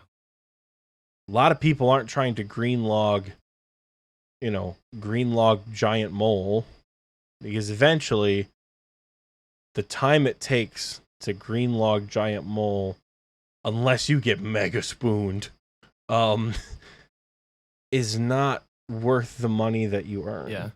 I don't disagree with you that learning and improving content is part of the fun. We talk about this all the time. As endgame players, we miss the journey so much. The journey that people are on right now listening to this show, becoming better, doing your first solo 150 and having that, excitement. Someone posted, I think it was Real Crazy, soloed a night at the theater, and he said it was the most like shaking, sweaty, riveting PVM experience he's ever had. And that right there is something Michael and I really miss. Yeah. Tob is so mechanical nowadays. If I'm with the boys, we're not gonna fail unless we mess up at bloat. Everybody does a bloat wipe every now and again. But it's not the journey's over for a lot of this content. And that feels shitty. So when the journey ends, we have to have a new goal, and money is the goal. Like one of my big goals is gear upgrades. I haven't done the math, but I think I said last week I need like $6 bill this year because I'm trying to get. And I was talking to my friends Caw and Sav about this. I am an end game PVMer. Look me up on the high scores. I got the receipts. I can do the content. I have shitter mid-game Iron Man gear. And I'm frankly sick of it. It's time for me to get more stuff. Yeah. Yeah. But I don't know. So basically, maybe that's what it boils down to. Maybe I don't know if resentment is the right term, but maybe the hesitation to make content accessible isn't because it shouldn't be accessible. Maybe it's because we in the end game miss being able to learn how to do things. Because no matter what comes out, we already know that within a week we're gonna have it mastered. Mm-hmm. Unless there's some new mechanic that nobody's ever seen before. They had that with TOA though, and people mastered it. So it's not hard. But they really didn't. Walk from side to side, switch your prayers, right? Warden is not too much different than P3 Verzik. It's a lot more forgiving, but it's not too much different. It's a JAD format. Right? You see an animation, you switch prayers. P3. I mean, you walk back and forth. P3 is just running head from chambers. Right. P1 Wardens, is sure. But like every other encounter, we've never seen something where like you're dodging poop balls or you're having to like if you look at each individual smaller boss, there are certain mechanics that we haven't seen. And people still master it. My thought on this is like, and that's true. Yeah. My overall thought when are you talking about like, having end game content that gets stale? Generally in a video game, when you beat the game, you stop playing the game. But that's not how it is with RuneScape. Mm-hmm. Nobody wants to quit. So, you trudge on, continuing to do things that you don't want to do, because you don't want to quit. I would say a high majority. I don't know the exact percentage, but if I had to guess, I would say 80 to 90% of people who play old school RuneScape as their game don't play anything else. It's just RuneScape. They don't have Ark. They don't have Minecraft. They don't have any shooters. Like the vast majority of people who play, that's all they got. And if you quit playing, what are you going to do? So you feed that addiction by just doing things that you don't want to do. And I think that's where this community goes wrong. It's like we're looking at this as a second life, and when it's just a video game. You know, you can log off and not play for a week, but nobody in RuneScape really does that. Like I myself am in that boat. I'm talking to myself here. Like I'll play other games, but like either I'm playing RuneScape while I'm doing it or I'm thinking about it, which is really sad to think about, but like that's the reality. So it's hard to make content that is challenging and accessible all at the same time, because like people are going to get bored of it, unfortunately. And it's like I said, it might be dead content, but I don't really care. I mean, for some people, it is going to be dead content. I think two things on this point. Number one, if we want it to be less dead content overall, we need new players. Yeah. Keep advertising anything but fresh start worlds, Jagex, please, for the love of God. More players coming to the game is good. I think someone mentioned in the recording booth chat earlier that, you know, that there's so many new accounts being made for like YouTube channels and people are coming to the game, which is cool. So new players help content feel relevant again. If a majority of players can only do, I guess, if a majority of players can do hard mode, right? If a majority of players can step into a hard mode tab and get completions, everything else is a joke. Mm-hmm. If a majority of players can do Sarachnis, but not much more, there's a much broader range of content that is accessible and fun, right? The ceiling is a lot always higher going to at that have point. people. You're always going to have people at that 1%. You're always going to have, you know, you're always going to have your Jessies who will never go to Sarachnis on their own willingly, right? They'll go with friends for fun, but they will never go on their own. Mm-hmm. You're always going to have players like that. I'm one of those players. I want to go to Sarachnis because number go burr, and I want 500. And if I can get a spider pet to match my spider pet, that would be pretty neat. But I'm not going to hunt the pet necessarily because, damn, that's going to be a lot of money in scythe charges. But I don't know. So, like, more players are good. To counter the overwhelmingly negative statement of, like, this community struggles because of this, right? We struggle with the addiction to the game, which is very real for some people. I'm not going to lie. But let's look at the show alone. And we'll use the show as an example of why people play. Look at what we have built with the show. It's true. The community. We went from a 21-person Spring Go event, probably a month before Xpwaste started, to like 1,700 people in our Discord. People who are, you know, playing not just RuneScape, but other games together. People who are playing Minecraft. People who are playing Ark. People who all met through RuneScape saying to themselves, hey, let's go hang out at a Dave and Buster's, pretty much, in Texas and have a good time, right? There are literally the people, Lord Jake, where do you think he came from? He's not an OG. He came from the podcast. Right. He was one of the first people we found from the podcast. I think it was like him, Shadow, Jake, AIC, STP, BCL, people like that who have been around since like the first couple months of the show. Yeah. Jake and I are hanging out in real life because we met through RuneScape. And you bet your ass we talk about RuneScape when we hang out in real life. Like that's just part of it with the community that we've made. So to sort of change it up a little bit and go from like we're all horribly addicted and that's why we're suffering. Yes, we're all probably addicted, but we're not addicted alone. That's a horrible way to word. As a therapist, that's a garbage way to word it. The people that we're with, more often than not, are why we keep playing this game. Mm-hmm. If you're out there and you're listening and you don't have any friends who play RuneScape and you just have this show, and you haven't joined the Discord, you're probably not super motivated to play. It's also one of the reasons why, if you ever try to show listeners, show one of your non-RuneScape players the show. See how much they give a shit. They don't, because they would play this game for 2 hours and be like, yeah, no thanks. I don't find this very fun. You know, the amount of times we've sat with people who do Mage Training Arena or the Void Grind or Barbarian Assault or Agility Training or Thieving Training, Pyramid Plunder, Questing, things like that. Shit that is just objectively so bad to do by yourself with other people. The community does really help that, like, be less miserable. You know, that makes sense. So while we all might be addicted, we're not we stand addicted together, or whatever those filthy gray helms say. You know, Michael? Stand you know alone what I mean? together.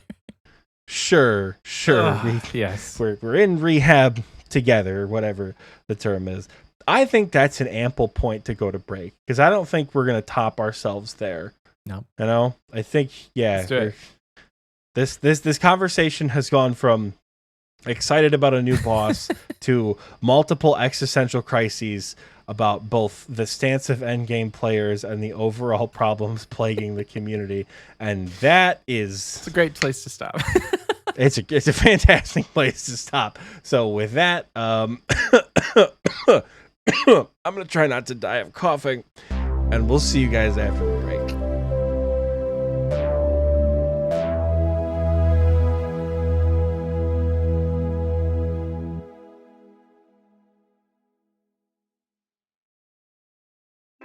Hey there, adventurer! You're finally awake! Allow me to introduce myself. My name is Agent B, and I work with the Gilinore Protection Agency. If you're watching this video, that means you're probably under the supervision of the medical experts here with the GPA. Don't worry, you're perfectly safe. It says here that you were going to try your hand at Kriara, but you slipped off of Trollheim Mountain and fell unconscious. That's okay. Happens to the best of us, really. Thankfully, a few of our agents found you all bruised up out there in the cold and brought you back here to recover. Now, your report says that you hit your head pretty hard, so you might remember some things, but be aware that not all of these memories are correct. Any thoughts or memories of blood reavers or ancient ceremonial robes simply aren't true. It's just your brain imagining things to help make sense of the accident. You've been with us for a little while now, so getting back to your day-to-day life might be tricky at first. People may have started to spread rumors about you, and some may ask strange questions when you return. Some may make you uncomfortable, and some questions may make your mind think of fake scenarios in order to cope with the stress. Don't you worry though, we thought of some replies that'll help you reacclimate to society one question at a time. There is no frozen door. There is no fifth general. The God Wars dungeon has not been altered in any way. She does not exist. She does not exist. She does not exist. She does not exist.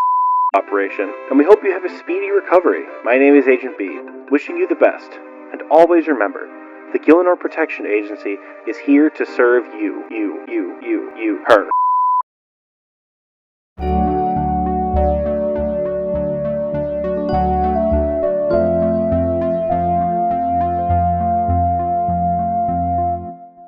Welcome back. I hope you enjoyed that commercial, because I know I sure did. It is that time of the week where Oxie has a horribly violent glare on his face because he has his lights off in his room, because his lamp lighting makes him look like a grainy piece of shit on his camera, so he has some other lights on to adjust, but his monitor's still really bright, and he has Patreon pulled up on full screen. So the white background of Patreon... Does Patreon have a dark mode setting? I don't know. We'll figure that out later. That's a question for future Oxie and Michael to figure out.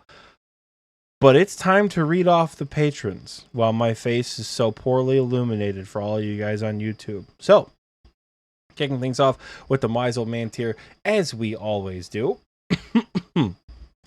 We have 10,000 Slugs, Sparry, Escape Caution, Andrew, Elagio, Armadillo, Bolimer, Basket, Pork Jerry, Bofa D's Nuts. Fantastic. Bradley B, Bronze Yone, Buzz SS, Casper, Chris, whose name is Chris, Hadadbod, Christian V, Cole, C. Gladney, Connor M, Creamed Ham, D4 Drake, Daniel J, Dean R, Dean 709, Drum TXT, Duke Bradley, DWZK, D Falconer, Farmer Isaac, Fortimus, Francine 1225, Who Farted, I'm a Great Guy, Fear Garden, Jack M, Jake AICSTP, Jake, not the other 7 million Jakes we have, Jake W, Jerry, John Pounder, John S, Kevin B, Kiosk Bane, So Close, aka our boy Kyle, the newly scythed Kyle, that is, Potato Pancake, Posh Padre, Megmorpheus, Miyamo Poppy, Migril, Mike Oxmall, Mima, Moist Sean, Mud, Nasty MFer, Nick My Knack, 999, Ninja Turtle Ruby, Obsidian Paladin, Old Mate Dill, Old Nikya, Okami Damashi, Poorly Hung, Purple Knight, Are You Swole, Real Crazy, Reclinatus, Root Tiggert 35, Russ of Fury, Salted Snail, Soggy Waffles, our boy Shadow, Skillaction, Sholdveg, Slayoxis, Solaire OS, Taco Ninja, Tank Neek, The Rep Dog, THG Bang, Sir Thormac, Tiger Guy, Troll, Mr. Two-Tick, T-Pace Tyler, Underwear, Valdon, Weird Panda 1, Ice Wallow. Thank you all so much for your continued support at the Wise Old Man tier. We love you guys. I don't know how else to word it, because you know I'm still not good at this, but man, you guys are awesome, and it makes me really happy that you continue to subscribe and the number keeps going up, because you know me, I'm a RuneScape player. I like when number go up, but also, yeah, you know, that's not the point of this whole thing.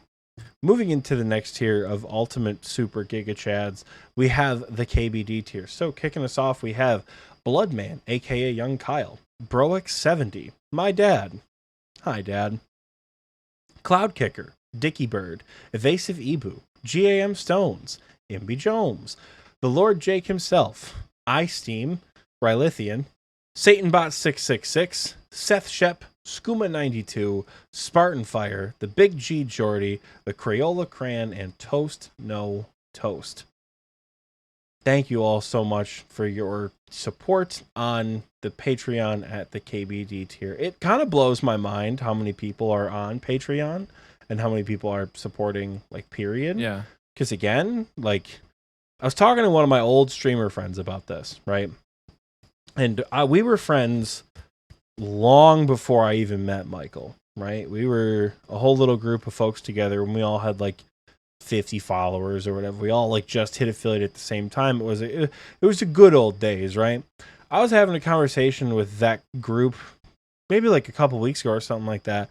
And, you know, one of my friends, Crash, said, like, if you'd have told us like 2 years ago an old school RuneScape podcast would be the most profitable internet endeavor that we like anyone dove into, it probably would have laughed at you. I said, yeah, especially me, because I don't listen to podcasts at all. So yeah, the support here is just, it's crazy to think about. You know, you guys are fantastic. So yeah, you guys are awesome. And if you want to be as awesome as these people, or awesome at a different tier, because in my mind, the awesomeness doesn't change regardless of what tier, head on over to patreon.com/Xpwaste. You can support for as little as $1 a month, and you get various tiers. The various rewards as the tiers go up. That's how Patreon works. We recently discovered a Discord subscription feature, which is basically Patreon just for Discord. Yeah. And we're looking at that. We like just found it today. Yeah. And we had a conversation of like, what if we just never did a Patreon and we just did this Discord thing from the beginning? You know, let's preface this. This is not a change we're going to make like today. No. Right. We're not going to start forcing people to subscribe to our Discord. It's just more of a neat anecdote than anything. It's cool to see Discord like changing with the times. Because it's very accessible for a lot of people. Yeah, it's an exciting feature. Not one that we're probably going to do. Our Discord's still going to be free. Mm-hmm. You know, you get access to some things through Patreon, but in any case, patreon.com/Xpwaste. Support at any tier, or don't. It's fine. I'm not judgmental about it. Don't support. So it's fine by me. Listen to the show. Have fun. Hang out in Discord. You know, I'm going to pass it over to Michael before I keep digging myself a deeper hole. So, Michael, it's community question time, is it not? It is. I'm very excited. Perfect. Thank you, Oxie. So last week, we asked you guys over on the community question section in Spotify and on the pinned comment in YouTube, we said, what is the goal that you are most looking forward to completing in the year of 2023? The year of our Lord Guthix 2023. So to start us out, Raymond says they want to get 2 enhanced crystal seeds on the group Iron Man. I would assume maybe one of those is for Bofa and maybe another one is for a teammate. I don't know. Or maybe it's the most selfish GIM ever. It's your own damn Bofa. Maybe. Jake AIC STP says Max Cape. If not, stabbing Oxie at the meetup. My man. And that's for all intents and purposes, that's a joke. No one's gonna stab anyone. Potato Pancake says they want the trifecta. Ooh, good. Thorped says play the account on Osrs and just see where it goes. Mostly play RS3, but really enjoying what old school has to offer. Just wish I could multi-log and be on both at the same time with the same account. That would be cool. Nathan says, carrying Oxie to a bingo win. More of a stretch goal, to be honest. Don't know who that is. I think that's my boy and that's Nate Nate Dog. Surely that's my boy Nate Nate Dog. Hell yeah. Obviously Nathan, Nate Dog. Sweet. Dylan says, in all seriousness, continuing to play a game consistently without becoming a crappy father or husband with a second child on the way. Their secondary goal will just be base 85s. Hell yeah. Logan says 26 attempts in the Inferno Deep and died to Zuck on the last 7. I'd love to escape this prison this year. My hands just don't function on healers. Do you have any tips, Oxie? Logan, you didn't leave a username, so we have no way of contacting you, and we will not communicate with you via the community questions.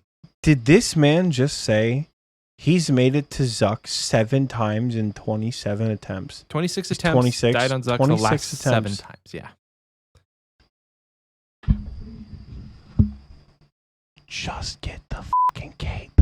I genuinely mean that. If you've made it to Zuck 7 times within 26 attempts, you got this. Just keep doing it. Eventually, you'll have a healer tag that works. It's perfect. You'll have the run. Maybe you just need somebody coaching you. Stick with the leading edge of the shield. Leading edge of the shield, as soon as those healers come up, safe spots don't work. Leading edge of the shield. I repeated it to myself the entire time. Leading edge of the shield. That's what you want to do. Tag the healers, kill the healers, get back on Zuck. Don't fall behind the shield.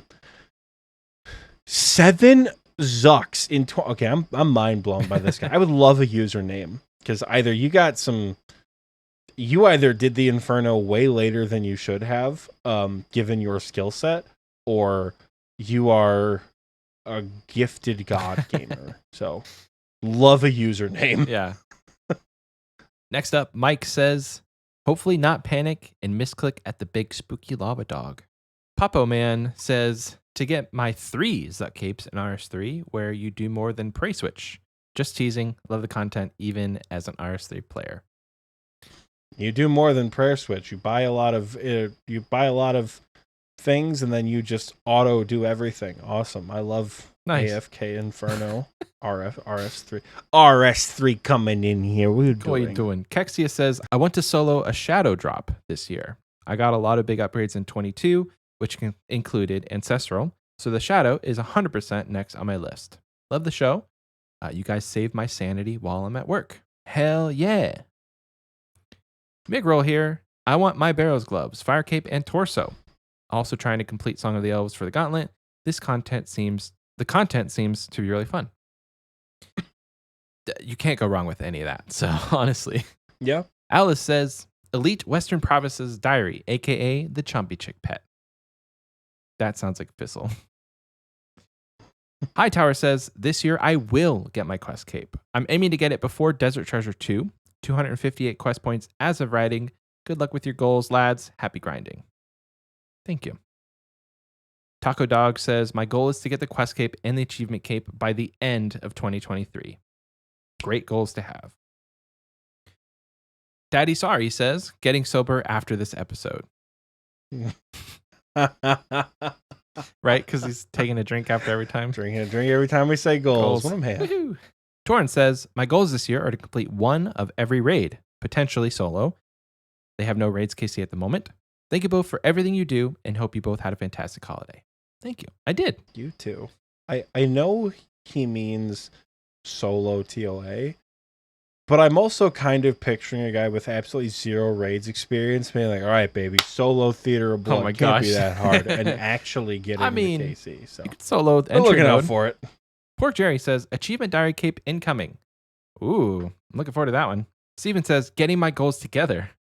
So my goal is quest cape and hopefully higher level bossing into raids. Not sure the timeline on that, but it'll be after I'm close to 90 and everything. Base 90s is not a bad time to get into endgame or even any PVM. Sparkiest Jam says, getting that fire cape. We're hoping for a 1K C pet with that one too. Nick H says, first fire cape. That also for you, 1K C pet. Mockcat says, in-game, quest cape. I don't think I'll get to Elite Lumbridge this year. IRL, get an MVP built for a game I want to make. Ooh. Okay. Ooh. Zom says, Infernal Cape and any sigil from Corp. It's a good goal to have. Shrywick says, I have a few set. Short goals being Quest Cape, Purple from Raids, and getting base 90s. My stretch goal for 2023 is maxing my account. Gonna make some time. It's gonna take some time, but I'm determined to get it all done. Real Crazy says, my goal this year is to come out of my comfort zone and get into PVM. I want to say with confidence that I wish to be a learner at raids instead of being too skeptical about my own skills to ask. Some good.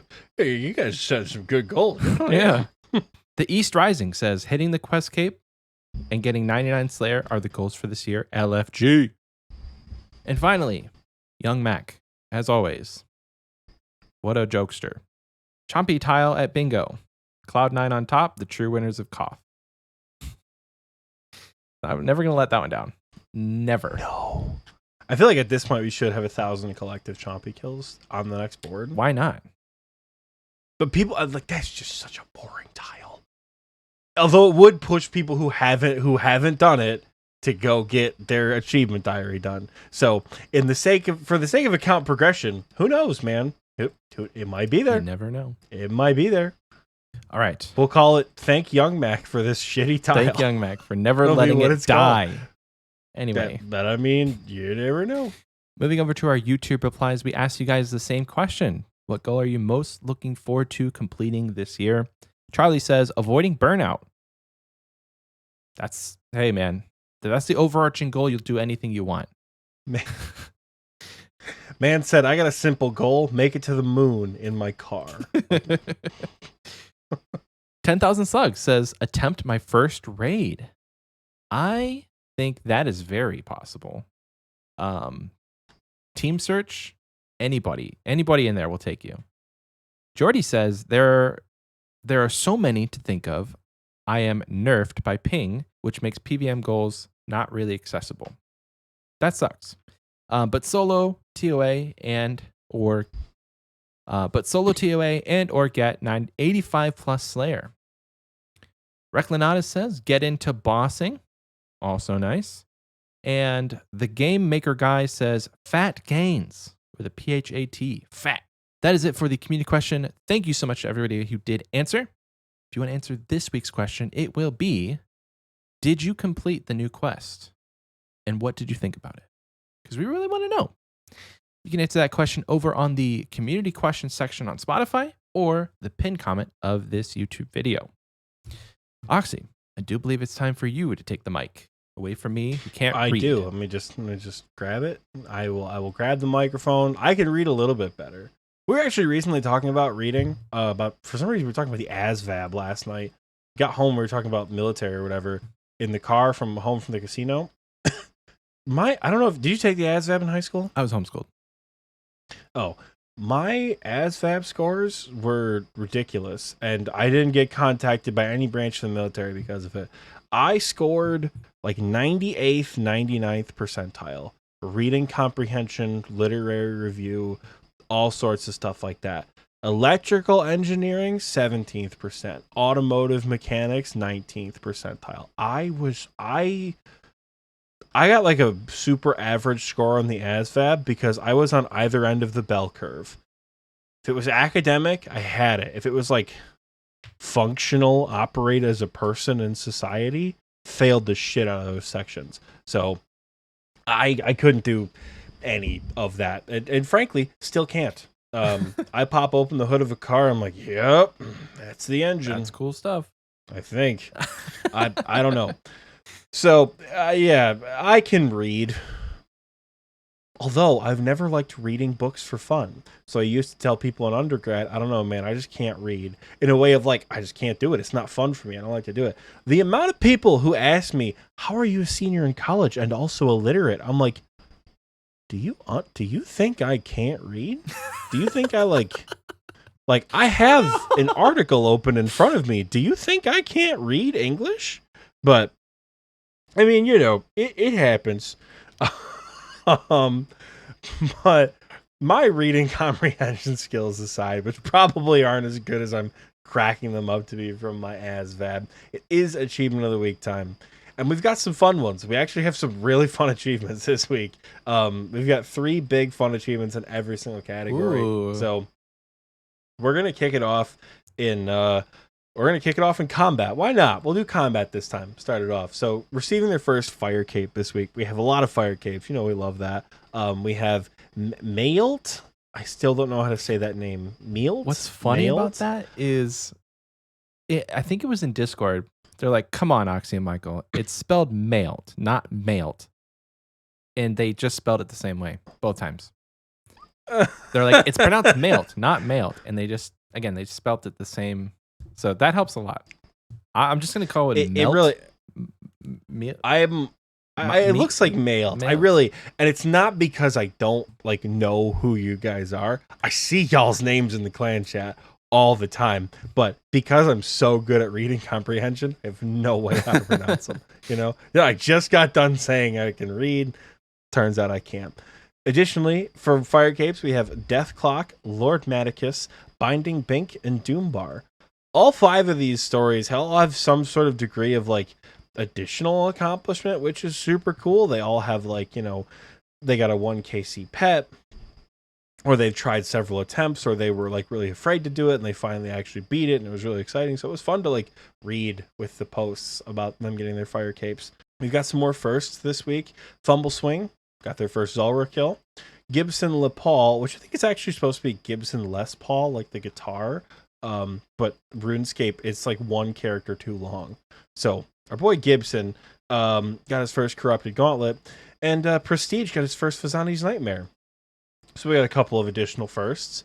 And we also have some combat diaries. Zero Fox and Arionyx, who will be hearing a little bit more from both of them here soon. Both completed the hard combat diaries. So Arionyx can finally give me my crossbow back. Nice. And finally, rounding out the combat category, this might be the first time we've seen this. Actually, no, I don't think it was. I think we've seen one other from, was it Furry Wall? I don't remember. Swain RS got their Champion's Cape. It was Furry Wall. Yeah, that's insane.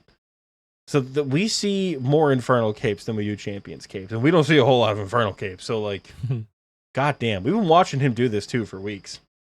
So I'm glad he finally got it done. He posted all of his KCs. It was good. It's a sweet achievement to have because there's so few people who actually have that flex. Yeah. Yeah. That's a commitment to the grind right there. And he does have a max cape, so that's max cape brain AF, Michael. I I can't lie to you. I have thought of going for the Champions Cape. So Max game. I say do it. Send it. Why not, dude? Moving into the miscellaneous category, we have a couple quest capes this week. We have Longbeard, we have Nolsey, and we have Arionyx. Stay tuned for that. Fire Strife, who actually also just got 15 million magic XP and like 2150 total level. Not relevant to this section, but Fire Strife got their music cape. Fire Strife got their music cape this week. That's pretty cool. I'm sorry, I'm coughing so much. And then finally, just because this one is ridiculous, like I can't not shout this one out. Doc Hart, the collection log hunter that he is post Max Cape, he completed his Chompy log. I don't know how many pets he got along the way, 13. but everyone who didn't know that he was going for the KC kept seeing the Chompy pets. Or like, oh my god, yo, Pog, pet, GZ, that's huge. And people would be like, dog, it's a funny feeling like he would have been followed. Like, he got so many Chompy chicks on the way to, 4,000, I think? Yeah. So, pretty cool to see that. I don't know of literally anybody else who has the yellow Dragon Archer hat or whatever. 13. I just scrolled up to check. 13 Chompy pets. That's a lot of nice reclaims, crazy. though, you know? For real. Finally, getting into the skilling category, we do have a hefty amount of 99s, because why wouldn't we, right? We have Combobulation with 99 Prayer, who I'm pretty certain got 99 Prayer right after we stopped recording last week. Planker got 2 99s on different days, 99 Prayer and 99 Fletching. Fairy Tales, formerly known as Green Ranker, I'm pretty sure, received 99 hit points. GLW received 99 range. Taco Dog achieved 99 cooking. I say cooking, or not cooking, I say received and achieved interchangeably. It's all the same thing. Oh, yeah. Taco Dog achieved 99 cooking. Antics achieved 99 fletching. And Arionyx, with the first ever triple-double of the Xpwaste achievement of the week, achieved 99 hit points. He DM'd me and was like, I can't wait, because he got all three. He got all three categories this week. Habitat got 99 smithing. Real Crazy got 99 fletching. Sklarp, I love that name. Sklarp. It's fun to say. Sklarp got 99 fire making. Jake AIC STP got 99 cooking. Gumby got 99 wood cutting. Grim got 99 cooking. And Zero Fox, all in one party, got 99 herblore, construction, fletching, and fire making, all at the same time. I wasn't online for it. Somebody told me about it the next day, and I looked in levels and achievements. Sure enough, had all 4 capes on the floor because he got all 4 99s at the same time. Pretty cool. Additionally, to various 99s, we have one. Actually, technically, we have 2 total levels. Lord Maticus achieved 2K total, which that's big. You're going to be in the 2K total worlds for a while. And rounding out achievement of the week, it's really not a surprise. We said it was going to happen last week. Mm-hmm. Sure enough, we were right. Our boy, one of the officers of the clan, one of the folks who have been here for a really long time, because Michael, being the more ballsy one, just started talking about the show randomly at Redwoods. Our boy Shadowblade achieved 2277 total level. And he's officially maxed his RuneScape account. I wasn't there for the fireworks, and I was so sad, but I looked at the pictures. That shit was awesome. How many people showed up? So many. That shit was so cool. I was like 20 minutes late because I was in the car trying to drive home, but like that shit was awesome. Yeah. So congratulations to you, Shadow. You can finally play the game. You've done it. You're almost done with school. You're done with maxing. Enjoy the game, brother. We did some TOA and some TOB afterwards too. We actually got Shadow his 50th KC, so now he's in the high scores for Tob too. Hell yeah. So we had a good time with that last night. He was wearing the new Max Cape everywhere. We're like, oh god damn, the Max Cape looks so good. We're gonna have so many certain Max players this year. It's like by the end of 2023, we're going to be desensitized to the fact that there are so many in the clan. As someone who's probably going to have a fat 2136 total level, I have 2135 right now. I'm never going to be desensitized to it. I think it's going to be awesome no matter what. Although, JKIC STP has challenged me to hit 2200 total level first. While I'm convinced it's a losing battle, right? He said he's camping mining from like wherever he's at, somewhere in the 80s, I think, to 99. He's 92 right now. So, oh, Jesus Christ. That's still a lot of XP. But once he finishes mining, he'll most likely go to agility, if I know Jake. Because he wants to get the big 3 out of the way. So he's got rune crafting. Well, good. He's gonna go to mining, and he's piping up right now in the recording booth chat. So we're gonna hear straight from him. Oh, he doesn't know. He said, "I went AFK. What happened? Nothing, Jake." We were just talking about how you challenged me to 2200 total level. And if I actually skill, I have a fighting chance. But I would need to actually skill to do that because you're gonna take a long time to do mining, and then maybe a long time to do agility. Oxie, so, I need you. Who knows? We'll see. Look me in the eyes, Oxie. I'm gonna pull an Oxie on you. Are you listening? Yeah, I got you, babe. What's up? So, when you wake up in the morning, I want you to write the phrase, "Do you want to go to Tob?" on your mirror. Just have it written on your mirror. And when you wake up, I want you to practice the phrase, "No," so that you can skill and not get distracted by raids. Just when you wake up in the mirror, the phrase on the mirror says, "Do you want to go to Tob?" You look at the mirror confidently and you say, "No, thank you." You know, first of all, in addition to Tyler in the recording booth chat saying, "Hey, Oxie, want to go top after this?" You have the right idea, but unfortunately, that's not how mantras work because they're supposed to uplift you and help you achieve goals. So that's like saying, Michael, wake up and look at the mirror and say to yourself, I don't want to. What's something you find enjoyable to do? I don't know. Skill hop. I don't want to skill hop today. Hey, I mean, I don't want to. if skill hopping was a hindrance to, not a hindrance. If it was at what point? I was gonna say, at what point do you think Theater Blood is a hindrance to my account? Not my goals, sir. Anyway, sir, we're getting off topic. I was just saying, if you want to try and skill more this year, you have to go on less raids because skilling takes time. Or buy an iPad.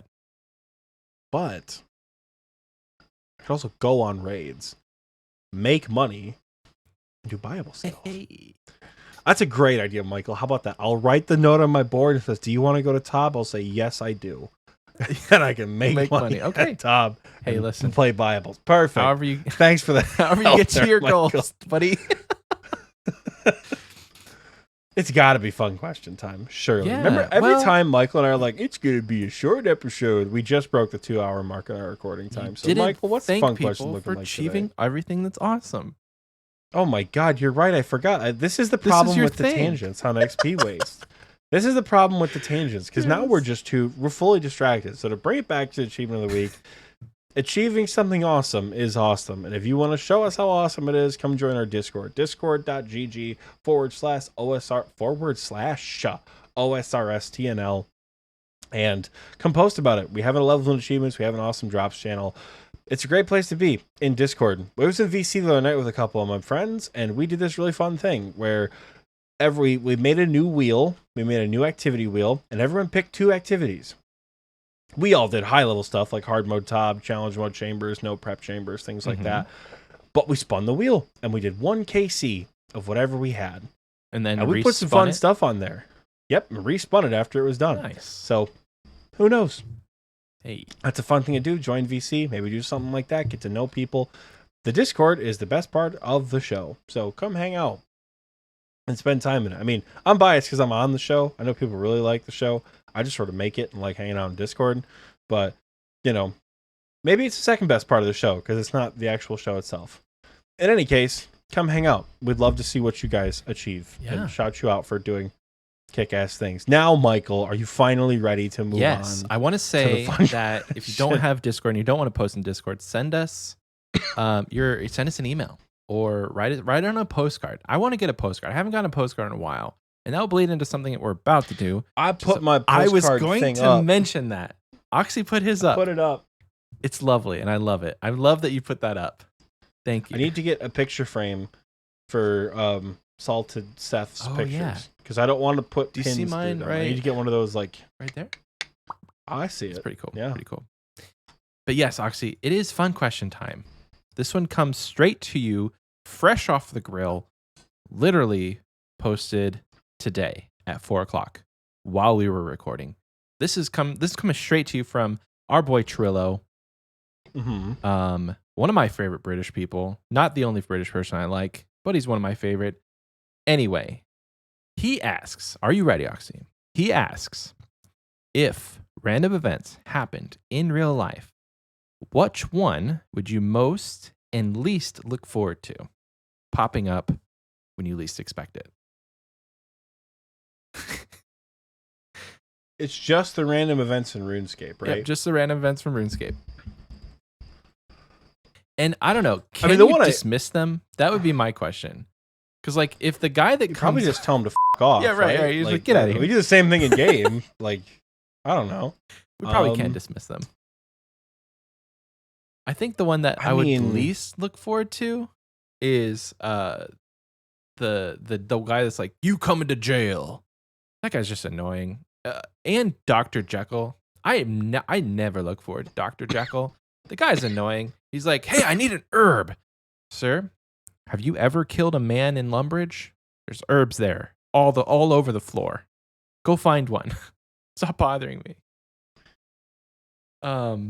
But most look forward to, all the homies want to say sandwich lady, because, like, you know, she's a sandwich lady. But I think Quizmaster in real life, why would you not want to get pulled into a random game show? Just like you're sitting there watching TV, bing, you, sir, have been selected for a quiz. Yes. And it's like you're sitting in a chair, like, because, like, you do get teleported away from your real life, right? Like, you get teleported into the world, or like you get drawn into the world, or they slap a VR headset on you or something. I don't know. And yeah, you just like, you're sitting 1 minute, you're sitting on your couch, and the next minute, bam, quiz show. And then you can get a mystery box with a sweet, sweet onion in it. You're like, great, I don't have to go to the grocery store anymore. I will say for the Quizmaster, because you can get clue scrolls. Could you imagine if you do this guy pops in your living room and is like, congratulations, it's time to do a quiz. You take the mystery box at the very end, and you get a piece of paper that's like, what's one of the easy clue steps? It's like something about grandma. Yeah. Or like the one clue step that's like only, it's like the brave, the rich, or the stupid can choose to never visit here again, and it's digging Lumbridge Court. Something like that. Like, you just get weird cryptic clues like that. You get like puzzle boxes and things. Like, could you imagine like being sent on an adventure because you were just like eating pizza rolls on your couch, and then suddenly this weird guy is like, time for a show, you know? I don't know. It'd be an interesting thing for sure. Yeah, those are my two. What do you got? What do you think? I mean, the one I'm most excited for, you said that the two most objectively best ones, Sandwich Lady, 100%. If a random woman who, like, fan art aside, she might be hot, who knows? But you know what makes her, regardless of what she looks like, you know what makes her smoking hot? The fact that she's bringing me a free fucking sandwich. That sounded way more misogynistic than I meant. But, like, you know, you imagine, like, you're just sitting at work, and then someone's like, hey, I brought in free Panera. You know, that rules, right? And if I got that randomly throughout the day, you know how many times you're up late at night, your game, you're like, man, I'm kind of hungry. Sandwich Lady appears and is like, you know what? Have a bread roll on me. I with bread. I'll eat a whole loaf of bread myself. Like the good bread, you know, you bake the good, not the sliced bread, the good bread, you know? You guys know what I mean, surely. Like a nice sourdough loaf. Maybe, who knows? That is like the dream right there. To be like randomly delivered artisanal sandwiches. You know, I love that. So yeah, 100% I most look forward to the Sandwich Lady. Every other random event is fucking terrifying. Yeah. Because either A, you're met with a completely different creature. Like, could you imagine how scary the drill demon would be? Gosh.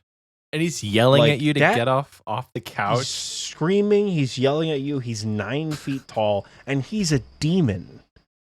Like, just picture that pops up randomly, a demon in like real tree camouflage gear, just starts screaming at you to do push-ups. That's my nightmare on so many levels. I don't like that. Flippa, the troll, go play game, Oxie. I've never seen a troll in real life. That's horrifying. Yeah. Or like a little Tyler in the skull. Rainbow chat said Bob 100%. Oh, Bob. I love cats, right?